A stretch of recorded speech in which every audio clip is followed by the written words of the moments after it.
నమస్తే, welcome to our channel. నేను సౌజన్య.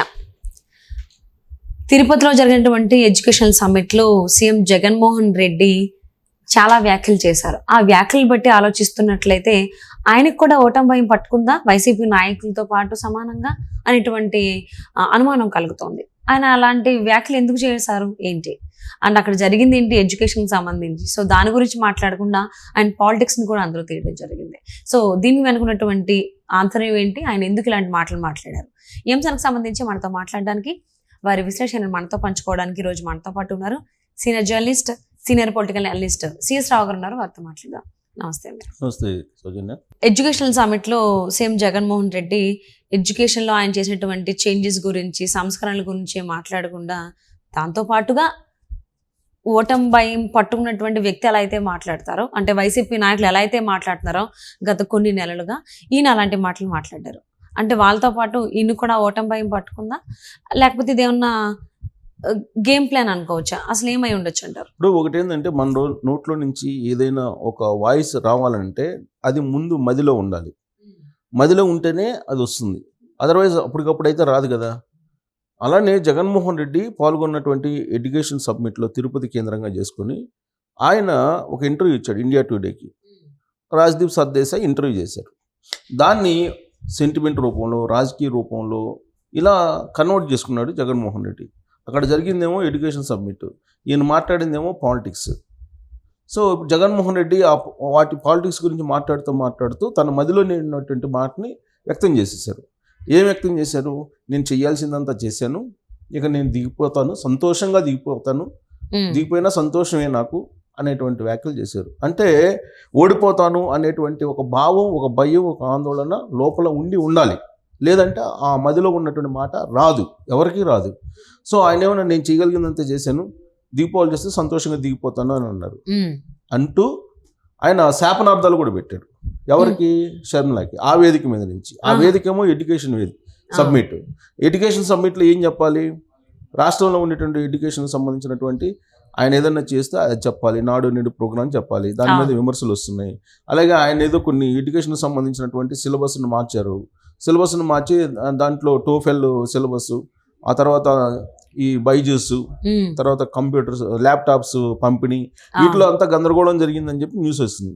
దాంట్లో కొంచెం మిస్యూజ్ అయినవి కూడా వస్తున్నటువంటి న్యూస్. వాటన్నిటికీ క్లారిటీ ఇచ్చేదానికి ఆ వేదికను ఉపయోగించుకొని ఉన్నట్టయితే కనుక బాగుండేది. కానీ జగన్మోహన్ రెడ్డి దాన్ని రాజకీయ వేదికగా మార్చేసుకున్నారు ఫస్ట్. సరే, మార్చుకున్న తర్వాత దాన్ని ఏమన్నా ఆ రాజకీయంగా గెయిన్ చేసుకునేలాగా మాట్లాడారా అంటే అది లేదు. తన మనసులో ఓటమి భయం, ఆందోళన దాన్ని వ్యక్తం చేశారు. నేను చేయాల్సిందంతా చేశాను, ప్లస్ కాంగ్రెస్ పార్టీ కుటుంబాన్ని విచ్ఛిన్నం చేస్తుంది, కుటుంబాలని. కాంగ్రెస్ పార్టీ ఆ దేవుడే ఉన్నాడు, అన్నీ చూస్తున్నాడు. దేవుడు ఒక శక్తి, ఆ శక్తి అన్నీ గమనిస్తూ ఉంటుంది. అప్పుడు నేను పోటీ చేసిన, అప్పుడు నేను నా మీదనే మా బాబాయిని పోటీ చేయించేలాగా కాంగ్రెస్ పార్టీ చేసింది. నేను కాంగ్రెస్ పార్టీ నుంచి బయటకు వచ్చిన తర్వాత మా బాబాయ్ చేత పోటీ చేయించారు. అప్పుడు మా కుటుంబాన్ని విడదీసింది.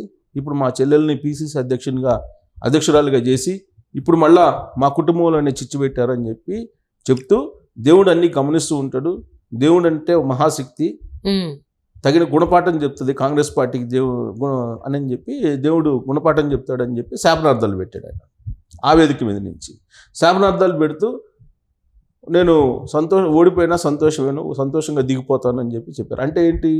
కాంగ్రెస్ పార్టీ షర్మిలాని పిసిసి అధ్యక్షులుగా తీసుకొచ్చింది కాబట్టి ఖచ్చితంగా ఓడిపోయేటువంటి అవకాశం ఉంది. వైఎస్ఆర్ కాంగ్రెస్ పార్టీ నుంచి ఓటర్స్ అంతా కాంగ్రెస్ పార్టీలోకి వెళ్ళిపోతారు, లీడర్స్ అంతా వెళ్ళిపోయే అవకాశం ఉంది. కాబట్టి ఓటమి ఫిక్స్ అనేది ఆయన మదిలో ఉన్నటువంటి మాటను వెలుబుచ్చారు పరోక్షంగా. వెలుబుచ్చుతూ కంటిన్యూషన్ ఏమన్నారంటే, మళ్ళీ తమాయించుకొని ఈసారి కూడా నేను మంచి చేశాను కాబట్టి నన్నే గెలిపిస్తారు ప్రజలు, మళ్ళీ అధికారం నాకే వస్తుంది అని చెప్పారు. అంటే తమాయించుకొని చెప్పినప్పటికి కూడా ముందు చెప్పినటువంటి ఏదైతే అభిప్రాయం ఉందో దాన్ని తీసుకుంటారు ప్రజలు. సో దాన్ని తీసుకొని ఇప్పుడు ఏమవుతుంది? ఓటమిని ముందే అంగీకరించారు, ఎన్నికలకు ముందే ఓటమిని అంగీకరించినట్టు జగన్మోహన్ రెడ్డి అనేటువంటిది వస్తుంది.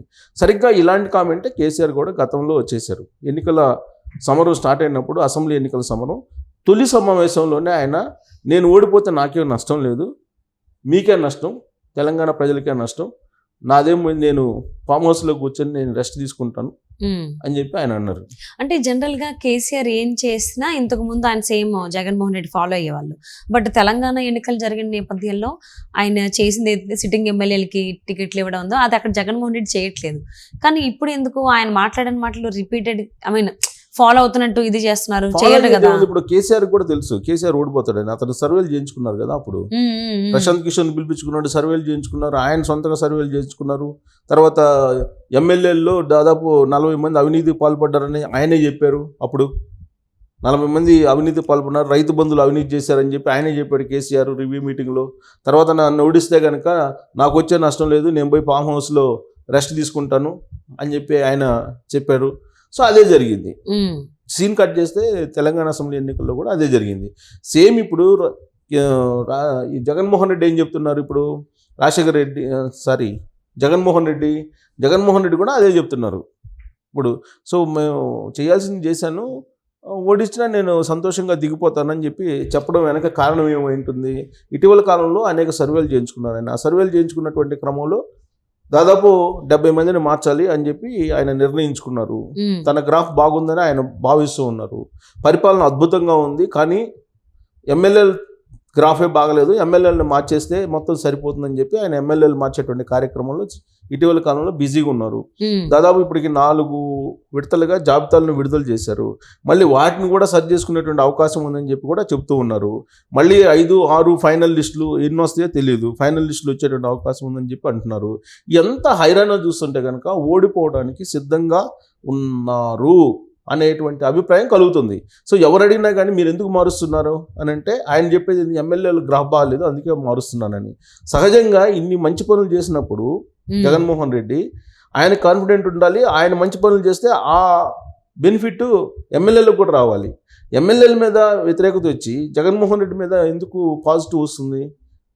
ప్రభుత్వం అంటే ఎమ్మెల్యేలు, మంత్రులు, చీఫ్ మినిస్టరు, అధికారులు అందరూ కలిపి ఉంటారు ప్రభుత్వంలో. ప్రభుత్వం అంటే జగన్మోహన్ రెడ్డి వేరు, ఎమ్మెల్యేలు వేరు, క్యాబినెట్ వేరు, అధికార యంత్రాంగం వేరు, అలా ఉండదు కదా. ప్రభుత్వం అంటే అందరూ ఉంటారు. సో అందరూ ఉంటారు కాబట్టి పరిపాలన బాగున్నప్పుడు అందరినీ గెలిపిస్తారు, ప్రభుత్వాన్ని గెలిపిస్తారు. ఎమ్మెల్యేలు బాగుంటే ప్రభుత్వం బాగుంటుంది. సో ఎమ్మెల్యేలు బాగలేదని చెప్పి ఆయనే చెప్తున్నారు కదా, ఎమ్మెల్యేలు గ్రాఫ్ బాగలేదని ఆయనే చెప్తున్నారు. ఆయనే చెప్తున్నారంటే ముందే ఓడిపోతానని చెప్పి ఒక సంకేతం ఆంధ్రప్రదేశ్ ప్రజలకు పంపించారు. ఇప్పుడు మళ్ళీ ఆయన చెప్పినటువంటి వ్యాఖ్య ఆయనే చెప్పాడు కాబట్టి ఓడిపోయేటువంటి అవకాశం ఉందని చెప్పి ఆయనే పరోక్షంగా అంగీకరించారనేది ఒకటి అనిపిస్తుంది. ఇక షర్మిల కాంగ్రెస్ పార్టీ పిసిసి అధ్యక్షుల బాధ్యతలు స్వీకరించడం అనేది ఆయనకు పెద్ద అలజడి లేపుతుంది, ఓటమి ఫిక్స్ చేసేసింది అనేటువంటి అభిప్రాయం ఆయన ఇచ్చినటువంటి ఇంటర్వ్యూలో ఆయన పరోక్షమైనటువంటి భావాన్ని తీసుకుంటే కనుక అర్థమైపోతుంది. అందుకే ఎన్నికల ముందే జగన్మోహన్ రెడ్డి ఓటమిని అంగీకరించారు. గతంలో కేసీఆర్ అంగీకరించినట్టు కేసీఆర్ కూడా అదే చెప్పారు, అదే మొత్తం ఎన్నికల మొత్తం అదే ఫాలో అయింది. సీన్ కట్ చేస్తే ఫలితాలు తగిన విధంగానే వచ్చాయి. సో ఇప్పుడు జగన్మోహన్ రెడ్డి కూడా తను రాబోయే రోజుల్లో ఏం కాబోతుంది ఎలక్షన్ అనేది తనకు అర్థం అవుతుంది. మనకన్నా కూడా, ప్రతిపక్షం కన్నా, లేదంటే మీడియా కన్నా, నిఘా సంస్థల కన్నా కూడా జగన్మోహన్ రెడ్డికి ఎక్కువ తెలుస్తుంది. ఎందుకంటే ఆయన అనేక రకాలుగా సర్వేలు చేయించుకుంటారు కాబట్టి వాటన్నిటిని క్రోడీకరించిన తర్వాత ఆయనకు ఒక క్లియర్ పిక్చర్ వస్తుంది. ఆ పిక్చర్ ఆధారంగానే ఆయన నిర్ణయాలు తీసుకుంటారు. అందుకని ఆయనకి అర్థమైంది కాబట్టి ఆయన పరోక్షంగా ఆయన మదిలో ఉన్నటువంటి ప్రగాఢమైనటువంటి ఒక అభిప్రాయాన్ని వ్యక్తం చేశారు. పరోక్షంగా ఓడిపోతానని ఒప్పుకున్నారు. అదే ప్రతిపక్షంలో ఉన్నప్పుడు ఇదే జగన్మోహన్ రెడ్డి ఎవరు కదిలించినా కానీ నేను కాబోయే సీఎంని, నన్ను టచ్ చేస్తారా మీరు అనేవాళ్ళు. పోలీసులు అరెస్ట్ చేయడానికి లేదంటే అదుపులోకి తీసుకోవడానికి ప్రయత్నం చేసినా, లేదా ఎవరన్నా అడ్డుకున్నా, లేదా ప్రతిపక్షంలో ఎవరన్నా నిలదీసి గట్టిగా మాట్లాడినా, అసెంబ్లీ వేదికగా అసెంబ్లీ బయట కూడా నేను కాబోయే సీఎం అని చెప్పేవాళ్ళు. అంత కాన్ఫిడెంట్ లెవెల్స్ ఉండే అప్పుడు జగన్మోహన్ రెడ్డికి. ఇప్పుడు ఓటమి, నేను ఓడిపోతే సంతోషంగా దిగిపోతా అని చెప్పి అంటూ దేవుని దయ, మళ్ళా దేవుని దయ, ప్రజల ఆశీస్సులు కూడా లేదు. ఇప్పుడు మళ్ళీ దేవుని దయ ఉంటే మళ్ళీ నేను సీఎం అవుతా, ఓడిపోతే సంతోషంగా వెళ్ళిపోతా అనేటువంటి నైరాశ్యంతో మాట్లాడటం అనేది ఓటమిని పరోక్షంగా అంగీకరించినట్టు ఆ వేదిక మీద నుంచి ఆయన ఇచ్చిన ఇంటర్వ్యూ ద్వారా మనం ఒక విశ్లేషణ అయితే చేసుకోవచ్చు.